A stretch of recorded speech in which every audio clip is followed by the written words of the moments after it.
Will's Trust in the State by the Wise Guys. Yeah, that's fine. A time to plant, and a time to pluck up that which is planted. A time to kill and a time to heal. A time to break down, and a time to build up. A time to weep, and a time to laugh. A time to cast away stones. So senseless. A time to embrace. Damn you, Roger. A time to refrain. Roger. Oh! Oh! Damn you, Roger! Damn it! Damn you! So that no man can find out the way. God maketh from the beginning to the end. Obviously, it can be inferred that Will Ferrell was just pretending to cry because he's probably inheriting something from the guy who died. This is a major part of and explains a lot of what wills are. When a person dies, the law looks for his or her instructions to resolve some legal issues, including how the debts of the person who dies, called the decedent, are to be paid and what is to be done with his or her property. This is usually accomplished through the instructions in a will and state statutes if the decedent didn't leave a will, or even both. Hi. All right, stand aside. I'll take it from here. Good afternoon, gentlemen. My name is Peter Griffin. I will be running the company from henceforth. Now, I want you all to lay some business talk on me. I need ideas. What can we do to make this quarter more quarterly? This is an example of inheritance because in this scene, Peter inherits his father-in-law's company. Inheritance is when something is passed down from the writer of a will to someone else. Order in the courtroom! When a person dies without a will, a probate court has the power to settle the affairs of the decedent. When these circumstances occur, the probate court with jurisdiction appoints a personal representative called an administrator, who is subsequently in charge of the intestate's property. This representative uses the property of the deceased, called the estate, to pay all the debts, including the cost of administering the estate. Dying without a will can cause the beneficiaries of the will to pay considerable expenses. In most cases, it is beneficial to all parties involved if the decedent leaves a valid will. Basically, what a will is a legal expression, recommended, if not required to be in writing, by which a person directs how his or her property is to be distributed after death. A will allows a person to direct his or her property to where they can do the most good.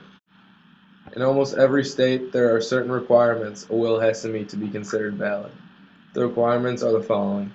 First, the testator, or the writer of the will, must have testamentary intent, meaning they have to have clear intention that the document is operating as a will. Second, the testator must have testamentary capacity, meaning that they must know the content and the implications of the will being written. And last, the document will have to, in most states, be in writing and signed at the end of the document. Oh, grandfather. Yes, sweetie? Who gets your Rolls Royce? That dog over there. Your dog? That one? Yes. What do I get? The WiseGuy egg salad sandwich recipe. I'm done. This is an example of an invalid will because the person lacked contractual capacity and testamentary intent. One of the main uses of a will is to name a guardian for the minor children of the will maker, better known as the testator. Trusts by the Wise Guys. A lot of people think trusts are only for the super wealthy. Not true. Trust can benefit anyone who wants to manage how they leave their money to their family. A trust can give you control over who gets what and when, how they get it, and why. How do trusts work? Trusts are like containers you can put things into. You, the grantor, can place assets like your house, life insurance policies, investments, and other possessions into a trust. These assets become property of the trust and are managed by your trustee. You appoint the trustee to ensure your wishes are carried out. As grantor, you decide who receives the assets inside your trust. Typically, your spouse, your children, grandchildren, and charities of your choice are the beneficiaries who receive the assets held in trust. When you create a trust, you determine how the funds inside your trust will be used and when they will be dispersed. To recap, the three main things that a trust does are it assigns beneficiaries, and it assigns a trustee, and it assigns how the assets are to be distributed among the beneficiaries and how they are to receive them. The grantor also assigns a trustee. The trustee is the person who manages the assets that are to be distributed among the beneficiaries. The grantor also controls how and when a beneficiary has access to the assets. If a trustee becomes sick or disabled, then the successor has power over the trust. Trusts are also used to save money and can restrict when beneficiaries receive the money.